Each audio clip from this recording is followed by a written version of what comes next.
NCP এখন নতুন ভণ্ড অবস্থার রাজনীতি করছে। আমি নাহিদ ইসলামকে বলবো যে এই রাজনীতি পরিহার করে গণমানুষের রাজনীতি করেন। আরেকটি ১/১১ ঘটিয়ে রাষ্ট্রকে ব্যর্থ করার প্ল্যান যেমন ছিল, ঠিক জামাত এবং এনসিপিকে ক্ষমতায় আনার ডক্টর মোহাম্মদ ইউনূসের প্ল্যান ছিল, কিন্তু জনগণ সেই প্ল্যান ভেস্তে দিয়েছে। এই বাংলাদেশে যদি গণঅভ্যুত্থান না হইতো তাহলে তো সাদিক কায়েম ছাত্রলীগের সভাপতি থাকতো। জামাত শিবিরের এখনকার রাজনীতি মানুষ খাচ্ছে না, কারণ তাদের মুনাফিকে মানুষ বুঝে ফেলিয়েছে। জামাত ইসলাম মুখে সরিয়া আর ভিতরে ফরিয়া। তো আমার কাছে মনে হয় যে আওয়ামী লীগের বাড়িঘরে যতগুলো লুট হয়েছে নাসিরউদ্দিন পাটোয়ারির নেতৃত্বে হয়েছে। প্রথম আলো এবং ডেইলি স্টার কার্যালয় উস্কানি দিয়ে ভাঙচুর করিয়েছে এই নাসিরউদ্দিন পাটোয়ারি সার্জিস আলম।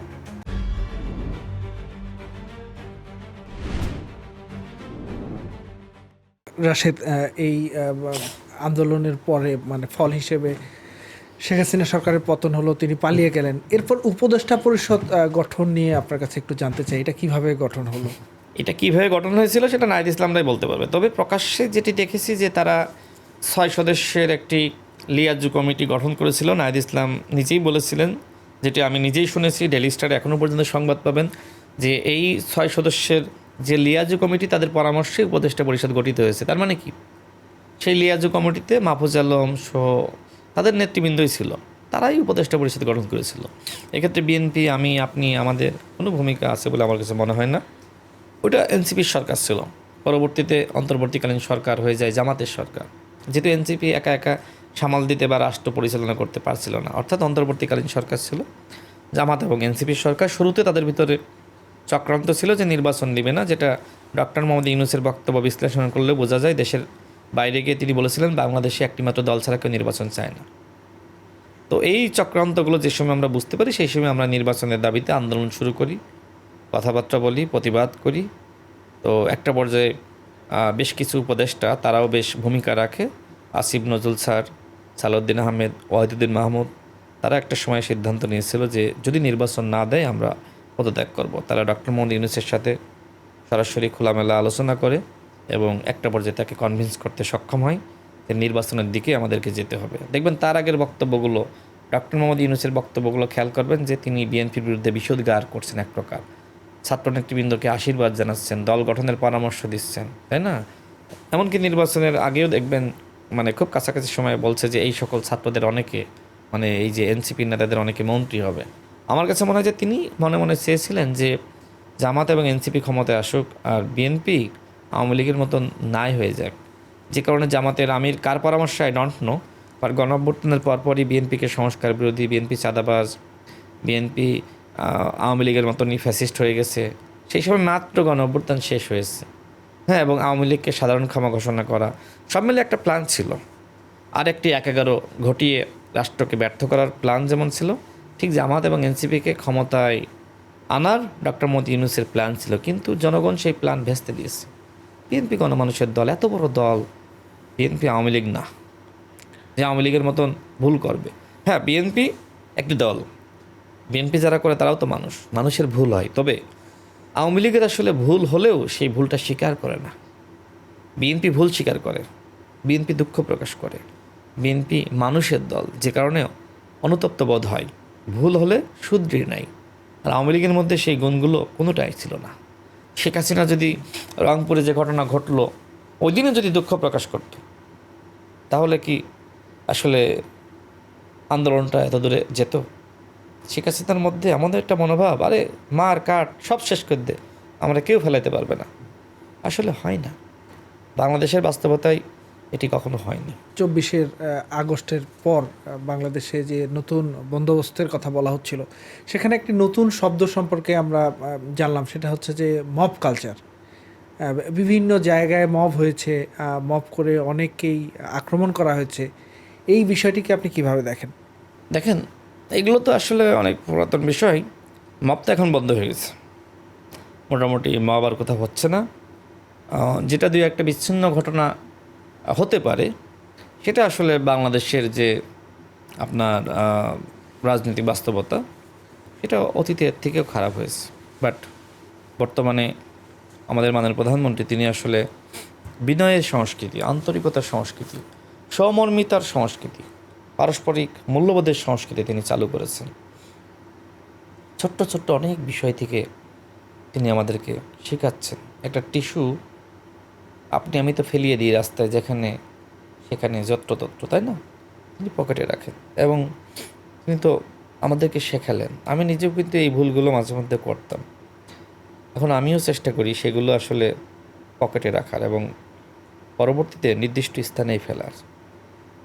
তিনি এই যে প্রোটোকল ছাড়া তিনি চলছেন, মানে বলা যায় এটাকে আমি একজন প্রধানমন্ত্রী প্রোটোকল মনে করি না, তিনি যেভাবে চলছেন। তো গত পরশু দিন আমি মাননীয় প্রধানমন্ত্রীর একজন ঘনিষ্ঠজন তার সাথে থাকেন, নাম না বলি, তো আমি জিজ্ঞেস করছিলাম বা কথা বলছিলাম, বেশ আলোচনা হচ্ছিল মাননীয় প্রধানমন্ত্রীকে নিয়ে, যেহেতু তিনিও একসময় তার সাথে লন্ডনে নির্বাসিত জীবনে ছিলেন। দেখেন, তিনি বলছেন যে মাননীয় প্রধানমন্ত্রী আসলে আল্লাহকে অনেক বিশ্বাস করেন। তিনি মনে করেন যে তার ভাগ্যে যা লেখা আছে সেটি হবে। তিনি জনগণের কল্যাণে কাজ করতে চান এবং বাংলাদেশে ইতিহাস হওয়ার একটি সুযোগ তার হাতে এসেছে। যেমন তিনি যখন দায়িত্ব নিয়েছেন তখন রাষ্ট্র ব্যবস্থা কেমন, খুবই ভঙ্গুর। এই রাষ্ট্র ব্যবস্থাকে যদি তিনি টেনে তুলতে পারেন তাহলে তিনি ইতিহাস হবেন। তিনি সেই কাজটি করছেন, যে কারণে তার ভিতর অহমিকা নাই, যে কারণে তিনি রাষ্ট্রের অর্থ অপচয় করতে চান না। দেখেন, আওয়ামী লীগের সময় সচিবালয় বলেন বা প্রধানমন্ত্রীর কার্যালয়ে বলেন, সেখানে খাবারের যে খরচ ছিল সেটাকে 4 ভাগের এখন 1 ভাগ করা হয়েছে। আমি নিজেও তো প্রধানমন্ত্রীর কার্যালয়ে অফিস করছি, সেখানে কিন্তু নির্দিষ্ট মানে খাবার পাওয়া যায় এবং মানে আপনি চাইলেই অনেক বেশি কিছু খাইতে পারবেন না। মানে সব জায়গায় কিন্তু তিনি এইভাবে ব্যয় কমিয়েছেন। এটাই তো আন্তরিকতা। মানে আজকে আরেকজনের সাথে আলোচনা হচ্ছিল, তিনি আমাকে বলছেন যে আজকে আলোচনা হচ্ছিল ছাত্রদলের সভাপতি এবং সাধারণ সম্পাদকের সাথে। তো আলোচনার এক পর্যায়ে ছাত্রদলের সভাপতি রাকিব ভাই আমাকে বলেন যে এই যে তিনি অফিসে বা তার দপ্তরে খাবারের বিলটা 4 ভাগের 1 ভাগ করেছেন, পরবর্তী নির্বাচনের আগে যদি এইটাই মানুষ দেখে যে শেখ হাসিনার সময় খাবারের বিল আসলে টোটাল 5 বছরে এত হয়েছিল, আর বিএনপি সরকারের সময় আসলে সেটা 4 ভাগের 1 ভাগ। তো এরকম বিভিন্ন জায়গায় কিন্তু এই হিসাবটা বিএনপি দিতে পারবে। বিএনপি এইভাবে কিন্তু রাষ্ট্র চালাচ্ছে। দেখেন, আরও যে বিষয়গুলো, ফ্যামিলি কার্ড, কৃষি কার্ড, কৃষকদের ঋণ মওকুফ করা, ভর্তুকি প্রদান করা সার এবং বীজের জন্য, এই যে গরিব মানুষের রাজনীতি, খেটে খাওয়া মানুষের রাজনীতি, শ্রমজীবী মানুষের রাজনীতি, মানে বলা যায় যে সমাজতন্ত্রের যে একটা মূল প্রতিপাদ্য যে সবার জন্য অধিকার নিশ্চিত করা, ঠিক তিনি ওই ভারসাম্য রক্ষার জন্য চেষ্টা করছেন। আপনি বেতন পান কত? 40,000 টাকা। একজন গরিব মানুষের রিক্সা চালিয়ে সে ইনকাম করে 15,000 টাকা। এখন তার সহধর্মিণী, তার হাতে যদি 2500 টাকা দেওয়া যায়, সেই টাকা দিয়ে কিন্তু তার বাচ্চাদেরকে তিনি স্কুলে পাঠাতে পারেন, স্কুলের একটা ড্রেস কিনে দিতে পারেন। অনেক চিন্তা করে তিনি এগুলো আসলে বলা যায় উদ্ভাবন করেছেন। তো এই কাজের প্রতি আমাদের অবশ্যই সহযোগিতা থাকা উচিত। তিনি যে কাজ করছেন, আমার কাছে মনে হয় যে যেহেতু তার সাথে আমার অনেক কথাবার্তা হয়েছে, যে সময় আসলে তিনি নির্বাসিত জীবনে শেখ হাসিনা পতনের দাবিতে আমরা আন্দোলন করছিলাম, যুগপৎ আন্দোলন, সেই সময় 1-to-1 অনেকগুলো বৈঠক হয়েছে, যে কারণে আসলে আমি তার সম্পর্কে অনেকটা অনুধাবন করতে পারি। এবং কে কী বললো আই ডোন্ট কেয়ার, কারণ আমি তো তাকে চিনি। বাংলাদেশের প্রধানমন্ত্রী, মাননীয় প্রধানমন্ত্রী আসলে তিনি কেমন, তার সাথে কাজ করার মধ্য দিয়ে আমি তার সম্পর্কে জানতে পেরেছি। এমনি এমনি কিন্তু জানা যায় না, যেহেতু কাজ করেছি আমি জানি। আমি তো গণ অধিকার পরিষদের সাধারণ সম্পাদক ছিলাম, কিন্তু তার প্রতি আমি কেন অনুগত ছিলাম?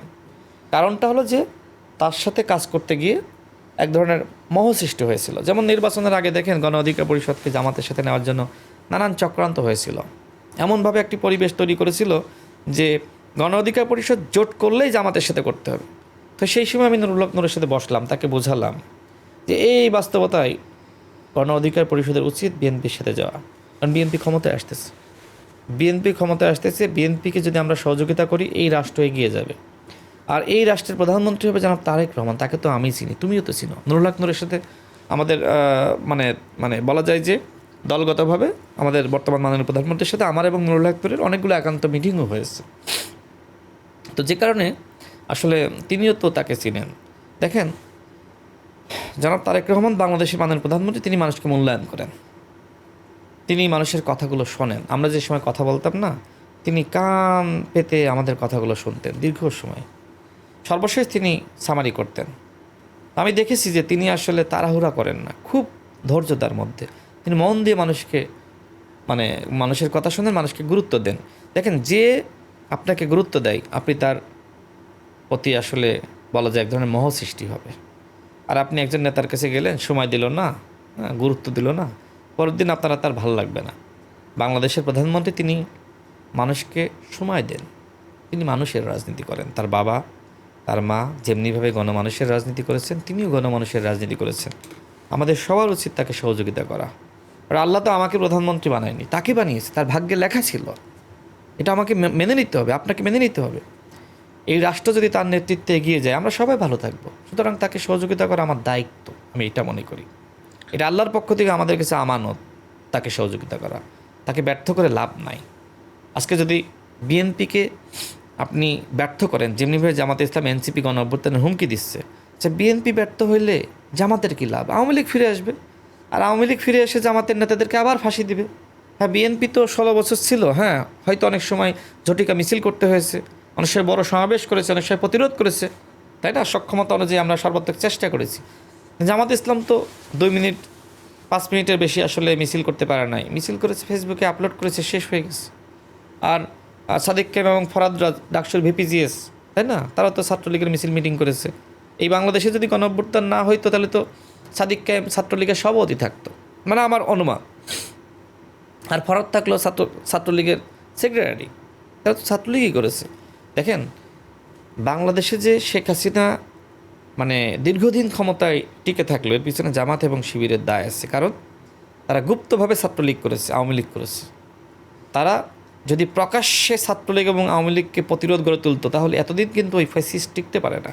যেমনিভাবে কিছুদিন আগে দেখলেন না যে লিগ ধরটি ম্যারাথন দৌড়ের কর্মসূচি ডাকসুর বর্তমান ভিপি শিবির নেতা সাদিক কায়েম ফরহাদ হাতে নিয়েছিল, ঠিক এই লিগটা যদি আওয়ামী লীগের সময় ধরতো, এই লিগটা যদি ওই সময় শেখ হাসিনার সময় ধরতো, তাহলে কি এতদিন এত দমনপীড়ন, তাদের এই রাজত্ব এতদিন দীর্ঘায়িত হইতো না। অর্থাৎ আওয়ামী ফ্যাসিবাদ কায়েমের জন্য জামাত এবং শিবিরের দায় আছে। তারা রাজপথে সক্রিয় ভূমিকা রাখে নাই, প্রকৃতপক্ষে প্রতিরোধ গড়ে তোলে নাই। দেখেন, বিশেষ করে আমার কাছে মনে হয় যে 14 সালের পরে মোটামুটি জামাত এবং শিবির তারা অনেকটা প্রতিবাদ বন্ধ করে দিয়েছিল। তারা তখন মনে করলো যে এখন আমাদের উচিত হবে আওয়ামী লীগ হয়ে যাওয়া। 14 সালের পর থেকে শিবির হয়েছিল ছাত্রলীগ, আর জামাত হয়েছিল আওয়ামী লীগ, ওই রূপ তারা ধারণ করেছিল। তো এর দায়িত্ব তাদের নিতে হবে, ইতিহাস ক্ষমা করবে না। আওয়ামী ফেসিবাদ যে দীর্ঘস্থায়ী হলো, এর জন্য জামাত এবং শিবিরকে মানুষ ক্ষমা করবে না। গুপ্ত হওয়া কোনো পলিসি হতে পারে না। আপনি ইসলাম তো মুনাফিকিকে বর্জন করেছে, তাই না? তো জামাত এবং শিবিরের রাজনীতি হলো মুনাফিকির রাজনীতি। বিদেশিদের সাথে বৈঠক করে আপনি বলেন যে ক্ষমতায় গেলে শরিয়া আইন বাস্তবায়ন করব না, আর সংসদে দাঁড়িয়ে মানুষকে বিভ্রান্ত করার জন্য আপনি বলেন আমরা ক্ষমতায় গেলে কোরআনের আইন বাস্তবায়ন করব, এই সংসদে কোরআনের আইন চাই। এই ভাওতাবাজি মানুষ বুঝে ফেলিয়েছে। আপনি মন্দিরে গিয়ে বলেন রোজা আর পূজা এক, মসজিদে গিয়ে আপনি বলেন যে না, রোজা আর পূজা এক না, তাই না? এটা কোনো কথা হইতে পারে? সব থেকে বড় আইনজীবী জামাতের সেই অ্যাডভোকেট শিশির মনির, তিনি বলেন রোজা এবং পূজা এক। আপনি মুসলমান না, মরতে হবে না? এই জন্য কি শিশির মনির কখনো দুঃখ প্রকাশ করেছে? জামাত তার বিরুদ্ধে কোনো ব্যবস্থা নিয়েছে? জামাত শিবির অপরাধ করলে পুরস্কার দেওয়া হয়, সর্বশেষ বাধ্য হয়ে দেখেন, ওই যে সাতক্ষীরার যে এমপি, সাতক্ষীরার এমপিকে বাধ্য হয়ে জামাত ইসলাম শাস্তি দিয়েছে। যদি সুযোগ থাকতো ওই জামাতের এমপিকে জামাত ইসলাম পুরস্কার দিত, তাই না? শুরুতে বললো যে এআই ভিডিও, পরে কি দেখা গেল? বাস্তব ভিডিও। শুরুতে তাকে রক্ষার চেষ্টা করেছে না অপরাধকে, ওই অপরাধকে রক্ষার তো চেষ্টা করা হয়েছে। একটা সময় তো পারে নাই, যে সময় ফ্যাক্ট চেকিং যারা করে তারা সামনে আনলো যে না এআই না, এটা সঠিক ভিডিও। তো যাই হোক, জামাত ইসলাম লোক দেখানো বিচার করেছে, এখনও পর্যন্ত তাকে বাধ্য করেছে পদত্যাগ করতে। আমি হলে কি করতাম? আমি নিজে একটা পদত্যাগপত্র তৈরি করতাম, এরপরে সেখানে বলতাম স্বাক্ষর কর। জামাত শিবিরের উচিত হবে, যদি নিজেদের দলকে বাঁচাইতে চায়, একটা পদত্যাগপত্র রেডি করে সেখানে স্বাক্ষর নিয়ে জমা দেওয়া। এর বাইরে কিচ্ছু করার নাই। কারণ ওই লোক, মানে এমপি পদ থেকে অবশ্যই ওই লোক তো জামাতের ভোটে এমপি হয়েছে, জামাতের দায়িত্ব ওকে পদত্যাগ করতে বাধ্য করা, প্রয়োজনে ওকে ঘেরাও করা। যদি এই কাজটা না করে তাহলে জামাত শিবিরের রাজনীতি খুব কঠিন হয়ে যাবে। যদিও জামাত শিবিরের এখনকার রাজনীতি মানুষ খাচ্ছে না, কারণ তাদের মুনাফিকে মানুষ বুঝে ফেলিয়েছে। মুখে বলে শরিয়া আইনের কথা, আর অন্তরে তারা মুনাফিকের রাজনীতি করে, তাই না? অনেকগুলো উদাহরণ দেওয়া যায় জামাত এবং শিবিরকে নিয়ে। জামাত শিবির বাংলাদেশে রাজনীতিকে কলুষিত করেছে, বাংলাদেশে গালির সংস্কৃতি চালু করেছে, গণ অভ্যুত্থানে হুমকি দিচ্ছে প্রতিনিয়ত। নাহিদ ইসলাম নিজেই তো বলেছে যে জামাতের নেতৃত্বে কোনো আন্দোলন সফল হবে না, জামাতের নেতৃত্বকে দেশের মানুষ গ্রহণ করবে না। জামাতের নেতৃত্বকে দেশের মানুষ গ্রহণ করবে না নাহিদ ইসলাম বিশ্বাস করে বলেছিল। আমার দুঃখ লাগে সেই গণ অভ্যুত্থানের পোস্টার বয় কীভাবে জামাতের নেতৃত্ব মেনে ডাক্তার শফিকুর রহমানের পিছনে গিয়ে দাঁড়িয়ে থাকে। এটা কি হয় নাকি? ডাক্তার শফিকুর রহমানের উচিত নাহিদ ইসলামের পিছনে গিয়ে দাঁড়িয়ে থাকা। নাহিদ ইসলাম তো গণ অভ্যুত্থানের নেতা, সেটি কি হচ্ছে? আমি এর আগে বলেছিলাম যে বিরোধী দলের পতন শুরু হয়েছে। অনেকে আসলে হাসতেছিল যে রাশেদ খান কি বলে, দেখেন নাই খেলাপথ মজলিস বের হয়ে গেল, খেলাপথ আন্দোলন বের হয়ে গেল, এখন কি 11 দলীয় জোট? আপনি বলেন কয় দলীয় জোট এখন? 9 দলীয় জোট। বলছে কি, ব্যানারে লিখছে কি 11 দলীয় জোট। এটা মুনাফিকি না? এটা প্রতারণা না? তো সারা দেশের মানুষ দেখছে স্যার তোরা তো 9 দল, তো ভাই তোমাদের এই ব্যানারে কেন 11 দল লেখা? তো 11 দল নিয়ে খেললে তো শক্তি পাওয়া যায়, আর 9 দল নিয়ে খেললে কি শক্তি পাওয়া যায়? দুইটা আগেই আউট হয়ে গেছে, তাই না? তো জামাত ইসলাম আসলে এইভাবে আউট হচ্ছে, এইভাবে দুর্বল হচ্ছে, সামনে আরও দুর্বল হবে।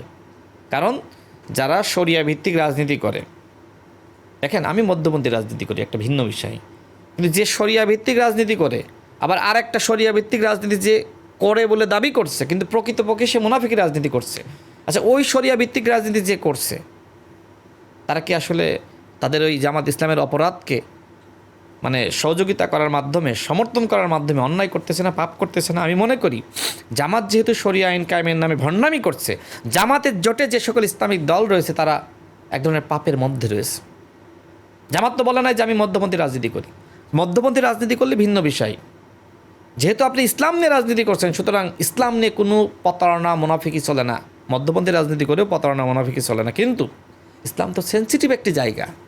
আমার ধর্ম নিয়ে আপনি রাজনীতি করেন, মুনাফিকি করেন, এই অধিকার আপনাকে কে দিয়েছে? আর এখানে বাংলাদেশ খেলাফত মজলিসের মতন, মামুনুল হক সাহেবদের দলদের মতন যারা শরিয়া কায়েম করতে চায়, এখনও পর্যন্ত যারা রয়েছে জামাতের সাথে, তারা জেনে বুঝে এই পাপকে, এই অন্যায়কে, ইসলাম নিয়ে মুনাফিকি করাকে সমর্থন করছে। মামুনুল হক সাহেবকে আমি প্রশ্ন করতে চাই যে আপনি তো ময়দানে অনেক চিল্লিয়ে গর্জন দেন, তো যে জামাত ইসলাম বিদেশিদের সাথে বৈঠক করে বলে যে আমরা শরিয়া আইন চাই না, আর সংসদে দাঁড়িয়ে বলে কোরআনের আইন চাই, আপনার কি বিবেকের কাছে একবারও প্রশ্ন তৈরি হয় না যে আমি তো শরিয়া আইন চাই, আমার দল তো শরিয়া আইন চাই? তো আমরা তো জামাতের সাথে এসেছিলাম যে জামাত ইসলামিক ভোটগুলো একটা বক্সে আনবে, শরিয়া আইন কায়েম করবে, এই কথা সবসময় বলবে। জামাতের গঠনতন্ত্রে লেখা আছে ক্ষমতায় গেলে আমরা শরিয়া আইন কায়েম করব। তো বিএনপির পতন ঘটাবেন গণ অভ্যুত্থান ঘটিয়ে, তাই না? 1 সপ্তাহের মধ্যে নাকি ফেলিয়ে দিতে পারবেন, কেউ কেউ বলছে 1 দিনের মধ্যে। তো বিএনপির পতনের পরে জামাতের নেতৃত্বে কি শরিয়া ভিত্তিক রাষ্ট্র ব্যবস্থা হবে, নাকি আসলে তারা মধ্যপন্থী রাষ্ট্র ব্যবস্থা গড়ে তুলবে, নাকি প্রচলিত আইনেই দেশ চালাবে? ক্লিয়ার করেন। ক্লিয়ার না করলে মানুষ নামবে মাঠে? আপনি তো ক্লিয়ার করতেছেন না। যে দলের গঠনতন্ত্রে লেখা আছে ক্ষমতায় গেলে শরিয়া আইন কায়েম করব, এই দল কি একটাবারের জন্য বলছে যে বিএনপির পতনের পরে আমরা যে সরকার গঠন করব, সরকার গঠন হবে শরিয়ার ভিত্তিতে, ন্যায্যতার ভিত্তিতে? এই কথা কি বলছে? বলছে না। তো মানুষ বুঝে ফেলিয়েছে জামাত ইসলাম মুখে শরিয়া আর ভিতরে ফরিয়া। রাশেদ, আরেকটি বিষয় একটু বলি যে এই যে অভ্যুত্থানের ফরিয়া মানে তো বোঝেন, ফরিয়া মানে ফটকা। আচ্ছা, এই অভ্যুত্থানের পরে ছাত্রদের একটি দল হলো এনসিপির সঙ্গে জামায়াতের জোটটাকে আপনি কিভাবে দেখেন? আবার বিএনপির বিভিন্ন পর্যায়ের নেতারা বলেন 1 বোতলের 2 সিপি, জামাত আর এনসিপি। আপনি কি মনে করেন? এনসিপি এখন আর নাই, এনসিপি এখন জামাত হয়ে গেছে। কারণ এনসিপিতে যারা যুক্ত হয়েছিল একটু প্রগতিশীল মনা, যেমন ডাক্তার যারা, তারা আসলে বের হয়ে গেছে যে সময় জামাতের জোটে গেল। দেখেন, জামাতের জোটে যাওয়া তো আমি পাপ মনে করি না, কিন্তু আপনি জামাত সম্পর্কে কী বলেছিলেন? নাসিরউদ্দিন পাটোয়ারি কী বলেছিল? যে জামাত স্বাধীনতা, সার্বভৌমত্ব এবং মানচিত্রের জন্য হুমকি। জামাত সংস্কার চায় না, জামাত সংস্কারের নামে ভণ্ডামি করছে, বলেছিল না? নাহিদ ইসলাম বলেছিল যে জামাত পিয়ারের নামে সংস্কারের বাহানা করছে, জামাতের নেতৃত্বকে দেশে মানুষ গ্রহণ করবে না। হাসনাত আবদুল্লাহ প্রশ্ন তুলেছিল, জামাত ইসলাম কি ইসলামিক দল? তাদের হান্নান মাসুদ, আরও যত মাসুদ আছে সব মাসুদ কিন্তু জামাত ইসলাম সম্পর্কে বিরুদ্ধে বলেছে। তো যে সময় হান্নান মাসুদ তো একজন জামাতের নেতার উপহার পাওয়া গাড়ি চালাইতো, তো জামাত সম্পর্কে সমালোচনা করার পরে তো অনেকে সেই সময় ফেসবুকে জামাত শিবিরের লোকজন লিখলো, তুমি চড়ও জামাতের গাড়িতে, খাও জামাতের, আবার সমালোচনা করো জামাতের। তো যাই হোক, জামাত সম্পর্কে এত কথা বলার পরে আবার জামাতের নেতৃত্ব মেনে জামাতের টাকায় নির্বাচন করলো এনসিপি, এইটা জামাতের মানে না, এটা আসলে এনসিপির অনেকে মানতে পারে না, যে কারণে যারা প্রগতিশীল মনা ছিল তারা বের হয়ে গেছে যে এনসিপি জন্ম নেওয়ার পরেই এইভাবে প্রতারণা দিয়ে, ধোঁকাবাজি দিয়ে, মিথ্যাচার দিয়ে রাজনীতি শুরু করলো। এই এনসিপি কি নতুন বন্দোবস্তের রাজনীতি করবে? তারা তো নতুন ভণ্ডবস্তের রাজনীতি করছে। বাংলাদেশে বর্তমানে এনসিপি নতুন ভণ্ডবস্তের রাজনীতি করছে, আর জামাত তো আগে থেকেই ভণ্ডদের দল। মাঝে মধ্যে আমি চিন্তা করি, আরে জামাত থাকতে তো আর মানে ওই যে শয়তানের ধোকার কথা বলে না, তো জামাত থাকতে তো আর শয়তানের প্রয়োজন নাই। জামাতই তো সকল শয়তানি করতেছে, ইসলাম নিয়ে শয়তানি করতেছে, হ্যাঁ, সরকারের বিরুদ্ধে শয়তানি করতেছে, সমস্ত শয়তানি করতেছে, তাই না? তো জামাতের মধ্যে আর কি বলবো, জামাতকে নিয়ে বলতে গেলে তো জামাতের লোকজন মাইন্ড করবে। হ্যাঁ, অনেকে আমাকে বলে সাবধানে থাকার জন্য, আপনি যেভাবে জামাতের মুনাফিকিগুলো সামনে তুলে ধরতেছেন, না জানি জামাত কোন সময় আপনারা শেষ করে দেয়। আমি আল্লাহকে বিশ্বাস করি, জামাতের এই মুনাফিকি নিয়ে আমাদের বলতেই হবে। জামাতকে নিয়ে যদি আমি আপনি সমালোচনা না করি, তাহলে তারা পরবর্তীতে মানুষকে বিভ্রান্ত করবে, মানুষকে ক্ষতি করবে, ইসলাম সম্পর্কে মানুষের ভুল ধারণা তৈরি হবে। তো যে কথা বলছিলাম আর যে প্রশ্ন করছিলেন, এই মুহূর্তে আর এনসিপি নাই। এনসিপি হয়তো খুব শীঘ্রই বিলুপ্ত হয়ে যাবে, এবং নাসিরউদ্দিন পাটোয়ারিরা তারা ওই পাকিস্তানের ইয়াহিয়া খানের যে টুপি দেখি তারা মাঝে মধ্যে পরে। আমি একটু জানতে চাই যে সাম্প্রতিক সময়ে আমরা দেখছি যে এনসিপির বা জামায়াতের বিভিন্ন পর্যায়ের নেতারা বিভিন্ন জায়গায় বক্তব্য রাখছেন, বিশেষ করে গণভোট ইস্যুতে তারা বলছেন যে সরকার গণভোট বাস্তবায়ন করতে চাচ্ছে না। যদিও প্রধানমন্ত্রী তারেক রহমান কিন্তু বলেছেন যে জুলাই সনদের প্রত্যেকটি অক্ষরে অক্ষরে তিনি বাস্তবায়ন করার অঙ্গীকার করেছেন, কিন্তু তারপরেও দেখছি যে তারা 7 দিনে সরকার ফেলে দিবেন। কেউ বলছেন, অলি আহমেদ বলছেন যে 3 নেতা এক হয়ে গেলে সরকার আর 7 দিন টিকতে পারবে না। নাসিরউদ্দিন পাটোয়ারি বিভিন্ন রাজনৈতিক নেতৃবৃন্দকে নিয়ে নানা ধরনের মন্তব্য করছেন। মন্তব্য নাকি গালিগালাজ করছে? আমি আমার ভাষায় মন্তব্যই বলি। সেটিকে গালিগালাজকে যে আপনার কিভাবে দেখছেন? মন্তব্য মনে হয় এটা দুঃখজনক। তো যেহেতু তার প্রসঙ্গ আসলো সেটাই বলি। দেখেন, নাসিরউদ্দিন পাটোয়ারি প্রতিনিয়ত বিএনপির শীর্ষ নেতৃবৃন্দ এমনকি আমাকে নিয়ে গালিগালাজ করছে। তো আমি একজন সংক্ষুব্ধ হিসেবেই বলি আজকে, যে এই যে তিনি বললেন যে মির্জা ফখরুল ইসলাম আলমগীর সাহেব মন্ত্রী হওয়ার যোগ্যতা রাখে না, তাকে কিভাবে রাষ্ট্রপতি বানাবে? এই নাসিরউদ্দিন পাটোয়ারির কি মির্জা ফখরুল ইসলাম আলমগীরের জুতা টানার যোগ্যতা আছে? সে যে এই কথা বলে, আরএফএল কোম্পানিতে চাকরি করতো না, আমরা দেখি নাই। সে এখন প্রতিনিয়ত যেভাবে রাজকীয়ভাবে চলাচল করে, এগুলোর উৎসটা কি? সে তো গণ অভ্যুত্থানের পরে যে সরকার গঠিত হলো, তো উপদেষ্টা ছিল না, তাই না? তো এই যে বিলাসী জীবন, এর উৎসটা কি? দেখেন, নাসিরউদ্দিন পাটোয়ারির সাথে অনেকগুলো আলোচনা হয়েছে ওই সময়, যেহেতু গণ অধিকার পরিষদকে নাহিদ ইসলাম তার বাসায় অনেকবার ডেকেছে, আমিও গিয়েছি। নাসিরউদ্দিন পাটোয়ারি সবসময় বলতো যে আওয়ামী লীগের সম্পদ লুট করতে হবে, আওয়ামী লীগের ব্যবসা বাণিজ্য এগুলো দখল করতে হবে, অন্যথায় টাকা ছাড়া রাজনীতি করা যাবে না। তো আমার কাছে মনে হয় যে আওয়ামী লীগের বাড়িঘরে যতগুলো লুট হয়েছে নাসিরউদ্দিন পাটোয়ারির নেতৃত্বে হয়েছে। প্রথম আলো ডেইলি স্টারের কার্যালয়ে যে ভাঙচুর হলো, কার উস্কানিতে? নাসিরউদ্দিন পাটোয়ারির উস্কানিতে, সার্জিস আলমের উস্কানিতে। ওই সময় আমরা দেখেছিলাম যে তারা আর একটা গণ অভ্যুত্থানের কথা বলছিল। একদিকে প্রথম আলো এবং ডেইলি স্টারের কার্যালয়ে ভাঙচুর চলছে, আর তারা বলছে যে এটা নাকি আর একটা গণ অভ্যুত্থান হচ্ছে, বিপ্লব আগে শেষ হয় না, এবার বিপ্লব শেষ করতে হবে। তার মানে কি, প্রথম আলো এবং ডেইলি স্টার কার্যালয় উস্কানি দিয়ে ভাঙচুর করিয়েছে এই নাসিরউদ্দিন পাটোয়ারি, সার্জিস আলম। তো যাই হোক, তাদের সম্পর্কে বলতে গেলেও ঘেন্না লাগে। নাসিরউদ্দিন পাটোয়ারি তো আসলে কোনো মানে ভালো জাতের রাজনৈতিক কর্মী না। মানে সে যে ভাষায় গালিগালাজ করতেছে, প্রতিনিয়ত নেশা না করলে এইভাবে মঞ্চে এসে রাজনৈতিক নেতৃত্বকে নিয়ে বলা যায় না।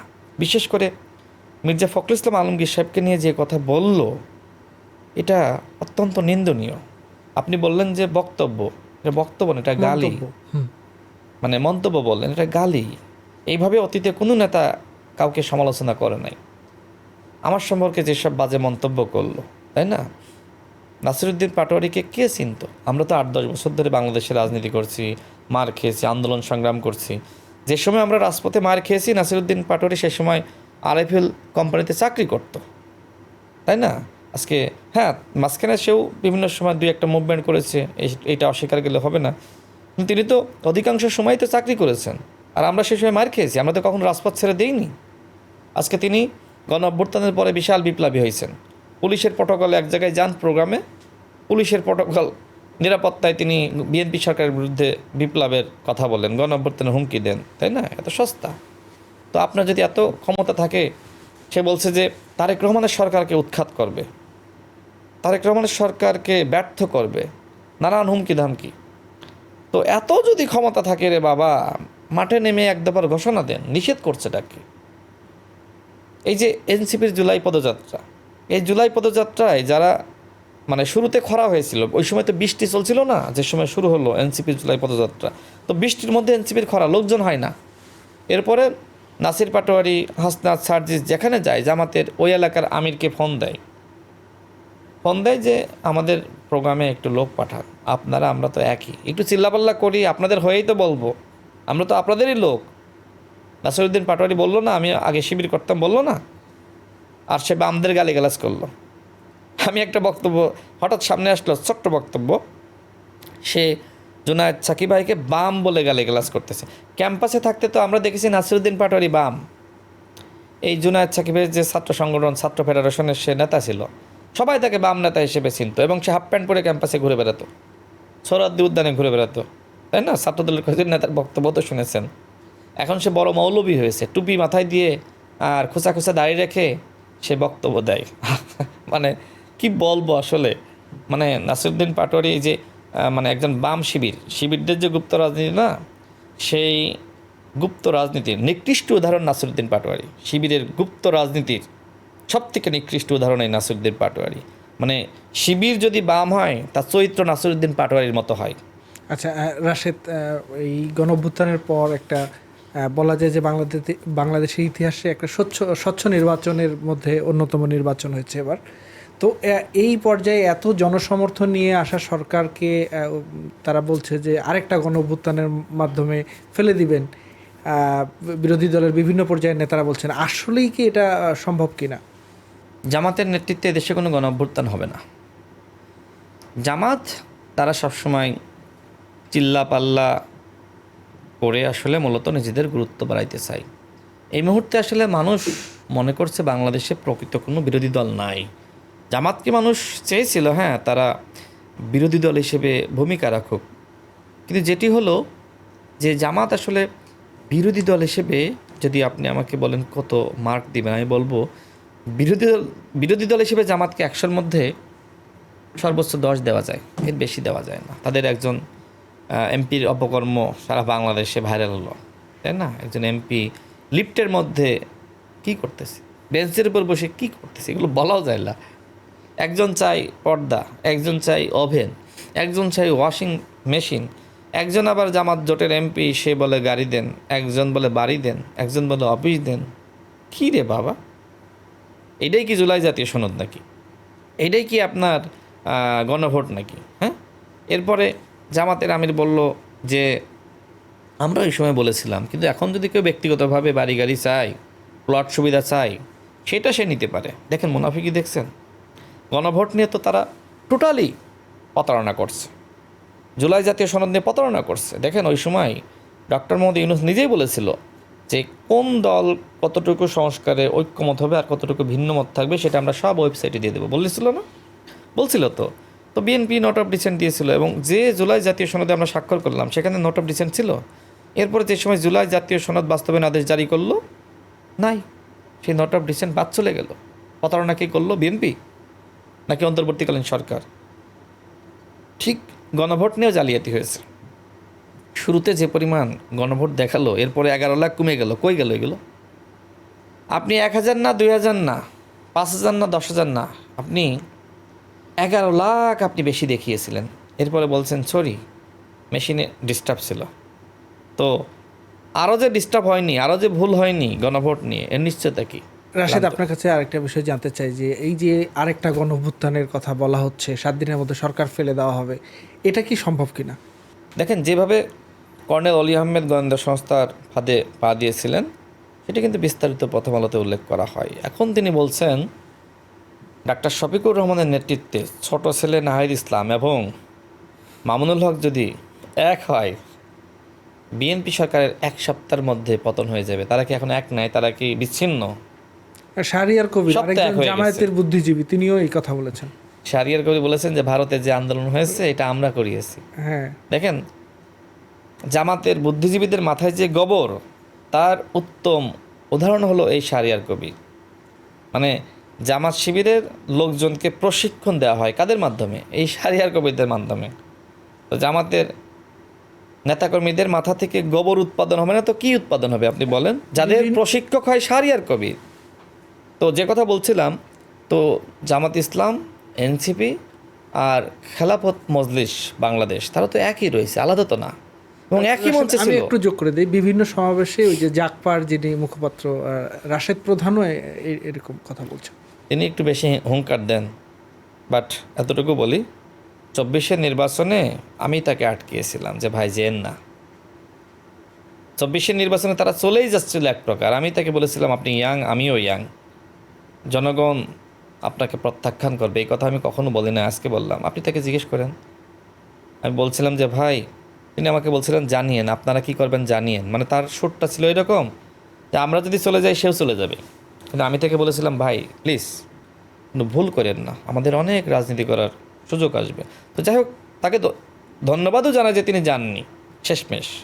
তবে আমি তাকে আমার সর্বোচ্চ দিয়ে আটকেছিলাম। এমনকি যে সময় মেজর জেনারেল ইব্রাহিম সাহেবের বাসায়, যে সময় আসলে আমাদেরকে তিনি দাওয়াত দিয়ে নিয়ে গিয়েছিলেন, বড় ভাই মানুষ, বিভিন্ন সময় ডেকেছেন, গিয়েছি, মূলত আসলে নির্বাচনে নেওয়ার জন্যই ডেকেছিলেন। তো আমি এই সময় কী করেছিলাম জানেন? বিএনপির স্থায়ী কমিটির সদস্য নজরুল ইসলাম খান ভাইকে আমি বলেছিলাম তার বাসায়, মানে মেজর জেনারেল ইব্রাহিম সাহেবের বাসা থেকে আমাদের নজরুল ইসলাম খান ভাইয়ের বাসায় চলে যায়, একদম সরাসরি যেয়ে বলি যে এইভাবে তো নির্বাচনে নেওয়ার জন্য ফাঁদ তৈরি করা হচ্ছে। আপনি মাননীয় প্রধানমন্ত্রী, বর্তমানে মাননীয় প্রধানমন্ত্রী, ওই সময়কার ভারপ্রাপ্ত চেয়ারম্যান, বলেছিলাম যে তার সাথে কথা বলেন, কথা বলিয়ে দেন, আপনি মেজর জেনারেল ইব্রাহিম সাহেবের সাথে কথা বলিয়ে দেন তার, যাতে করে সে নির্বাচনে না যায়। দেখবেন যে একটা অডিও মানে লিকড হয়েছিল না জনাব তারেক রহমান সাহেবের সাথে আপনার মেজর জেনারেল ইব্রাহিম সাহেবের। তো ওই সময় কিন্তু মানে ওইটা আমি স্থায়ী কমিটির সদস্য নজরুল ইসলাম খান ভাইকে আমি ওই তথ্য দিয়েছিলাম। তো আমি কিন্তু এইভাবে বিভিন্ন সময় ভূমিকা রেখেছি, এই ছোটো ছোটো ভূমিকা রাখার চেষ্টা করেছি। আমি এতটুকু বলতে পারি যে শেখ হাসিনার সময় আমার যে প্রতিবাদ, সেই প্রতিবাদ নিয়ে কেউ ন্যূনতম সমালোচনা করতে পারবে না।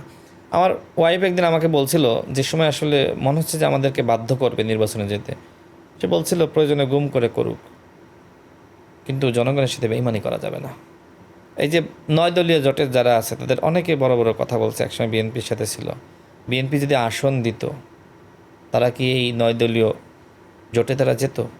আচ্ছা, 9 দলীয় জোটে তো জামাতের কর্মী ছাড়া আর কোনো দলের খুব বেশি, হ্যাঁ, আর হয়তো বাংলাদেশ খেলাফত মজলিসের কিছু লোকজন আছে, এর বাইরে যেখানে জামাতের মানে এই যে 9 দলীয় জোটের সমাবেশ হয়, এনসিপির কয়জন যায়? তো এনসিপি যে জামাতের পরে নিজেদেরকে তৃতীয় শক্তি হিসেবে দাবি করে, তাই না? যে বিএনপি জামাতের পরে এনসিপির অবস্থান, এনসিপির অবস্থান গণ অধিকার পরিষদের থেকে অনেক দুর্বল। এখনও পর্যন্ত গণ অধিকার পরিষদের যে অবস্থান সারা বাংলাদেশে আছে, আমি গণ অধিকার পরিষদের সাবেক একজন নেতা হিসেবে এতটুকু বলতে পারি, মাঠ পর্যায়ে আমার যে অবস্থান, আমি চেষ্টা করেছি যে ঠিক আছে আমি নুরুল হক নূরের সাথে আলোচনার ভিত্তিতে বিএনপিতে জয়েন করছি, কিন্তু আমার কারণে যাতে গণ অধিকার পরিষদের কোনো ক্ষতি না হয় উপকার ছাড়া। আমার সাথে এখনও পর্যন্ত সবার সুসম্পর্ক আছে। তো যাই হোক, সর্বশেষ যে কথা বলতে চাই যে আমাদের ভিতরে পরিবর্তন দরকার। এই যে এত সমালোচনা, এত কাউন্টার আমাকে কেন দিতে হলো? কারণ তারা রাজনীতিকে নোংরা বানিয়ে ফেলেছে, গালিগালাজের সংস্কৃতি চালু করেছে। আমাদেরকে বাধ্য হয়ে সেগুলো এখন মানুষকে বোঝানোর জন্য অনেক কথা বলা লাগতেছে। আমি মনে করি যে ঐক্যের রাজনীতি প্রয়োজন। কিন্তু আজকে আমরা যেখানে ইতিবাচক কথা বলছি, তারা আসলে আমাদের এই ইতিবাচক কথাকে দুর্বলতা মনে করছে। এই যে এনসিপির নেতারা যে ভাষায় যেভাবে সিনিয়র নেতাদেরকে আক্রমণ করছে, এটাকে আপনি কিভাবে দেখেন? মানুষের কাজ হইতে পারে? এটা কি নতুন প্রজন্মের রাজনীতি হইতে পারে? এনসিপি এখন নতুন ভণ্ডবস্তের রাজনীতি করছে। আমি নাহিদ ইসলামকে বলবো যে এই রাজনীতি পরিহার করে গণমানুষের রাজনীতি করেন। 18 মাসে মানুষ কিন্তু দেখেছে এনসিপি বাংলাদেশে প্রধান বিরোধী দল হতে পারত, সরকারি দল হওয়ার সম্ভাবনা ছিল না, কিন্তু জামাতকে টপকে যেতে পারতো। আচ্ছা, মানুষ দেখছে এনসিপি তো জামাতের সাথে আছে, তাহলে আমরা জামাত তো বড় দল, করলে জামাতই করবো, এনসিপি কেন করবো? এইভাবে কিন্তু এনসিপির অবস্থা খারাপ হচ্ছে। এনসিপির এখন যদি রাজনীতিতে টিকে থাকতে চায়, বড় হইতে চায়, আগামীকালই জামাত জোট ছাড়তে হবে। যারা জামাত ছেড়েছে তারা বেঁচেছে। আমি খেলাফত মজলিস, খেলাফত আন্দোলনকে ধন্যবাদ জানাতে চাই যে তারা এই যে শরিয়া আইন কায়েমের যে ভণ্ডামি জামাত ইসলাম করেছিল, সেই ভণ্ডামি মুখোশ বুঝতে পেরে তারা যে জামাতের জোট ছেড়েছে, এইটার জন্য আমি তাদেরকে ধন্যবাদ জানাই। যত দ্রুত এনসিপি জামাত ছাড়বে তত দ্রুত তাদের উত্থান হবে। আর জামাতের সাথে যতদিন তারা এইভাবে জামাতের লেজ ধরে থাকবে, এনসিপি ডে বাই ডে পতন হবে। রাশেদ, আপনাকে অনেক ধন্যবাদ বাংলা নিউজ স্টুডিওতে হট সিট উইথ জাকারিয়াতে সময় দেওয়ার জন্য। আপনাকে অসংখ্য ধন্যবাদ। প্রিয় দর্শক, এই ছিল আজকের হট সিট উইথ জাকারিয়া। আর আজকে আমাদের সঙ্গে যুক্ত ছিলেন বাংলাদেশের কোটা সংস্কার আন্দোলনের অন্যতম নেতা, বর্তমানে মাননীয় প্রধানমন্ত্রীর রাজনৈতিক সহকারী মোহাম্মদ রাশেদ খান। পরবর্তীতে হাজির হব আবারও নতুন কোনো দিনে নতুন কোনো অতিথিকে নিয়ে। ততক্ষণ পর্যন্ত ভালো থাকুন, সুস্থ থাকুন এবং বাংলা নিউজের সঙ্গেই থাকুন।